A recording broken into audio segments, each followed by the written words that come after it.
As Edo State prepares for 2020 governorship election, the Independent Electoral Commission, Inec, have warned all political parties not to create any problem, as effort voters would not be stopped to come out and vote for the candidates of their choice. Festus Okoye said if any individual or group of persons try to create any problem, they will face the law of the land, as the commission is working very closely with security agencies as part of efforts to make the election free and fair. We visit Edo State, and he will come to Edo State to draw a line on the ground and make it very, very clear to political parties that the commission will not tolerate violence or violent conduct of any manner in terms of the rallies of political parties and their campaigns, and also in terms of what happens on election day. The people must be allowed to go to the polling units to go and vote without being molested and without any form of violence being unleashed on them.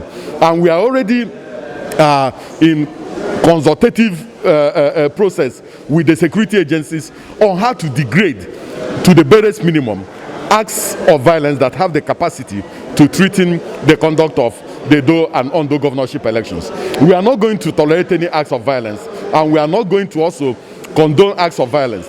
We have told the security people any individual that attempts to jeopardize the electoral process should be pulled in, investigated, and if found culpable, if found to have committed if there's a prima facie case against the person should be charged to court.